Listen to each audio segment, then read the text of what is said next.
Hoje no Mosaico, o maior evento bélico da história de Santa Catarina. Um conflito de interesses que envolveu dinheiro, poder e fé.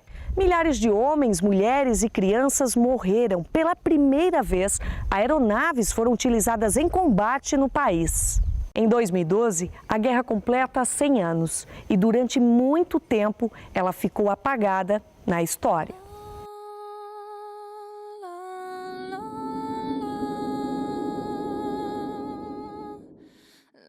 Eles matavam muita criança, diz que mulher e tudo.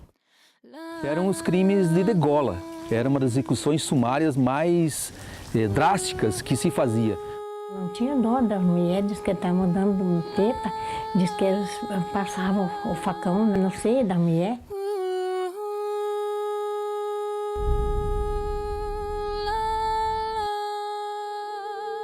Uma área contestada entre os estados do Paraná e Santa Catarina, a construção de uma estrada de ferro norte-americana, os milagres atribuídos aos monges, diversos fatores colaboraram para a deflagração de uma guerra marcada por atos cruéis.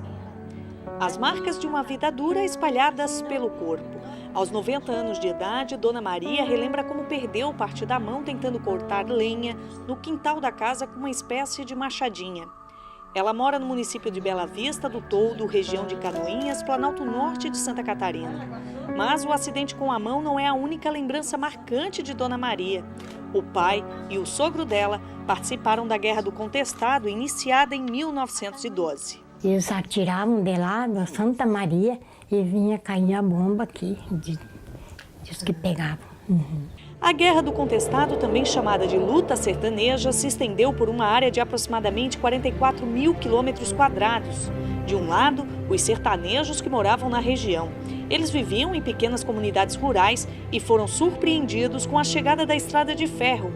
A Southern Brazil Lumber Colonization Company ganhou uma concessão do governo brasileiro para explorar 15 quilômetros de cada lado da estrada. Alguns sertanejos, atingidos por esta concessão, resistiram em entregar o que consideravam pertencer a eles. Do outro lado, o Exército Brasileiro, que tentava cumprir os acordos feitos entre governo e entidades privadas. Mas o embate teve um agravante: o fanatismo religioso. Na época, os sertanejos já acreditavam no poder dos monges. O primeiro, italiano, era andarilho e pregava o uso de ervas para curar doenças. Ficou conhecido como João Maria. O monge italiano desapareceu da região, mas historiadores acreditam que ele tenha morrido em Sorocaba, São Paulo. O segundo e mais emblemático de todos os monges, também chamado de João Maria, era Atanás Marcaf. De origem árabe, o monge, que também atuava com plantas medicinais, fazia algumas previsões, como a chegada de um dragão de ferro.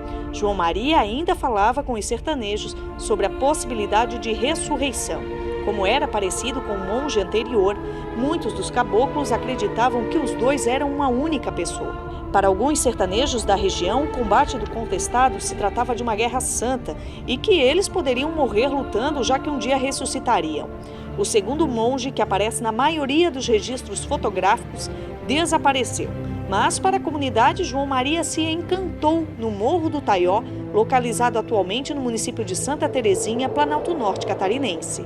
Ele se encantou-se. Se encantou-se? Ele se encantou-se. Ele dizia, a minha mãe sempre dizia para ela, para nós, quando nós um dia ele aparecesse, era para nós acompanhar ele é um alégro. Eu rezo, toda a vida eu rezo. Eu digo São João Maria. Em 1912, um terceiro monge aparece na região. Era José Maria, um ex-combatente do Paraná. Com bons conhecimentos, o monge ajudava os caboclos e também receitava plantas medicinais aos doentes. Acredita-se que, com o uso dessas plantas, ele tenha ressuscitado uma jovem. Para muitos, ele era um santo que curava e salvava as pessoas. Como tinha habilidade com armas e técnicas de luta, José treinava seu humilde exército sertanejo. O monge brasileiro organizou uma guarda, conhecida como os 12 Pares de França, uma referência à cavalaria de Carlos Magno. O terceiro monge morreu em combate na mesma batalha em que o comandante do exército, João Gualberto Soares, foi assassinado. Segundo alguns historiadores, o coronel João Gualberto foi retalhado pelos jagunços na região de Irani, em outubro de 1912. É muito relevante a participação messiânica na Guerra do Contestado, em razão de que a presença dos 3 monges foi de fundamental importância para a formação de um ideal de fanatização, como alguns autores falam, no sentido de que as pessoas que participaram da Guerra do Contestado como revoltosas eram fanatizadas por essa ideia, inclusive da ressurreição. Então a influência messiânica desses 3 monges, principalmente dos 2 primeiros, foi fundamental para que a Guerra do Contestado acontecesse. Uma guerra marcada pelo desenvolvimento para a época. O monge fez previsões sobre o dragão de ferro e a estrada não chegou sozinha. Instalada em 3 barras, uma subsidiária da construtora responsável pela estrada, a Lamber, como era conhecida, tinha na exploração da madeira a principal atividade. Uma serraria foi instalada em uma área com mais de 180 mil hectares. O complexo industrial possuía maquinário de alta tecnologia importado da Europa e dos Estados Unidos e contava com trabalhadores especializados. No auge das atividades, chegou a ter 800 funcionários. Até um cinema funcionava no local. A presença do capital transnacional, que no início do século XX, no Brasil, se deu através de concessões. Percival Farker, um empreendedor, recebe a concessão para a construção da estrada de ferro. Seria o primeiro, a construção da estrada de ferro, com a condição que ele poderia extrair a madeira de 15 quilômetros de cada lado dos trilhos. Para isso, ele vai colocar a sua subsidiária, a Souter Brazil Lumber Colonization, a nossa Lumber. E também, no terceiro momento, trazendo imigrantes com uma empresa colonizadora. Esse fator, a presença do capital, a modernidade chegando na região do Contestado, vai impactar de forma decisiva no cotidiano dos caboclos. Eles, de repente, perdem o seu solo, eram pessoas de subsistência, que vão ter que conviver com novas relações de trabalho e vão ter que a presença do estranho, da modernidade no seu cotidiano. E depois do intervalo, a atual situação da região contestada e a herança dos netos da guerra. É um minuto só e nós já voltamos. –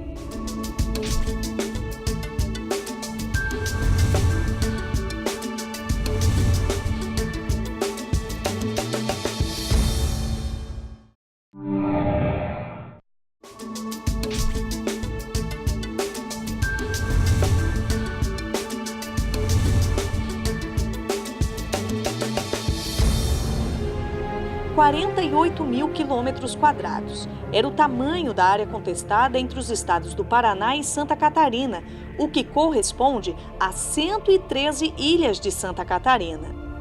No auge da guerra foram registradas 10 mil mortes. Foi a primeira vez em que uma aeronave foi utilizada em combate no país. Também durante o conflito foi registrado o primeiro acidente aéreo do Brasil, quando o piloto do Exército, João Kirk, faleceu. Depois do falecimento do terceiro monge, em 1912, os sertanejos resistiram defendendo seus ideais. Grupos mais radicais se formavam e usavam de muita violência. Uma guerra que durou 4 anos. Na Praça de Canoinhas foi montado um quartel-general com 3 mil militares para uma área com pouco mais de 60 famílias. Aqui, alguns sertanejos se renderam. A maioria já enfrentava a fome. Adeodato Ramos, um dos últimos líderes dos caboclos, foi preso pelo general Fernando Setembrino, que fez um cerco na região para conter os revoltosos. Guerra do Contestado, Guerra Santa, Guerra Sangrenta. Até o Exército admite o excesso de violência usado na época. Houve execuções sumárias, queimas, literalmente pessoas incineradas mesmo após a morte, após o assassinato, e perseguições, prisões e inclusive uma espécie de diáspora, que é um assunto pouco comentado na historiografia do Contestado, que centenas e centenas de famílias de revoltosos, sobreviventes, claro, foram levadas embora daqui para outras regiões de Santa Catarina e mesmo do Paraná. Se de um lado os sertanejos resistiam a entregar as terras que eles acreditavam pertencer às famílias deles, de outro, a região pedia espaço para o desenvolvimento. Dona Sibila, esposa de um funcionário da Lamber, já falecido, conta que na época pessoas com outros idiomas residiam aqui. Pela primeira vez ela foi ao cinema. A maior parte falavam polonês e ucraniano e a gente escutava aquela conversa, não entendia, não sabia se estavam falando da gente ou não. Na época era mudo, né? Cinema, mas era um bom cinema ali. Hoje, a região que vivenciou o conflito possui o menor índice de desenvolvimento humano do estado. Depois de um século, as marcas da guerra ainda resistem. E essas marcas não estão só na arquitetura, mas no coração do povo que herdou uma sensação: a de vitória ou a de derrota. Viviane sente orgulho ao falar sobre a participação da família na guerra. O bisavô foi morto pelos jagunços por fornecer comida às tropas. Para ela, as escolas devem trabalhar a Guerra do Contestado com mais clareza entre os alunos, especialmente nas cidades envolvidas. A questão de algumas pessoas sentirem vergonha de fazer parte dessa história é por ela não ter sido explorada devidamente como ela deveria, como uma revolução farroupilha. A história do Contestado é uma história linda, onde ela houve a luta, onde ela houve a guerra, onde ela houve vencedores, onde houve amores. É uma história que deve ser mais difundida, verificada mais a fundo. São os dois estados, talvez um estado se achando perdedor resolveu deixar essa história mais quieta e o outro se acomodou igual. É uma história que ela tem que ser buscada e principalmente nas nossas escolas ela tem que ser trabalhada. Aos poucos, a região que por algum tempo foi chamada de terra de ninguém tenta se recuperar. A economia local, baseada no extrativismo da madeira e da erva mate, já não atende todas as demandas da população. Hoje nós temos a nossa vocação descoberta, ou vamos dizer até talvez redescoberta, que é dentro do agronegócio. E, economicamente somos uma região muito forte, mas dada essa condição do extrativismo, nós ficamos também esquecidos, até por investimento de infraestrutura por parte do governo do estado, do governo federal. Isso recai direto em cima da prefeitura. Então a prefeitura tem um encargo muito grande, até na geração dessa infraestrutura, além daquilo que ela tem capacidade de suportar e de fazer.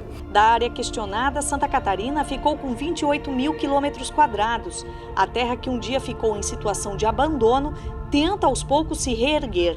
O deputado estadual Antônio Aguiar, filho de ferroviário e natural de Canoinhas, propõe a reativação das ferrovias da região para o escoamento de madeiras de reflorestamento e para fins turísticos. Nós estamos sendo fortes no Planalto Norte com os nossos reflorestamentos. E isso vai gerar ainda nos próximos 10 anos muita riqueza. E é por isso que nós queremos reativar as ferrovias. E já temos o nome da ferrovia, Ferrovia da Madeira. É nela que nós temos que se apegar para que a parte turística, que também nós queremos, seja feita principalmente entre os 5 municípios, Mafra, Três Barras, Canoinhas, Irineópolis e Porto União. Esses 5 municípios, junto com o governo estadual, o governo federal e os empresários, nós temos que fazer funcionar o nosso turismo, que a rede ferroviária federal está aí.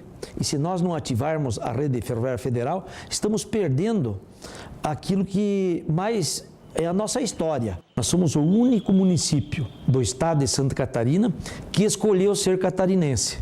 Então, essa é uma diferença do município de Canoinhas para com o estado de Santa Catarina. Incentivo à produção da erva mate, diversificação na agricultura, recuperação do patrimônio histórico para alavancar o turismo.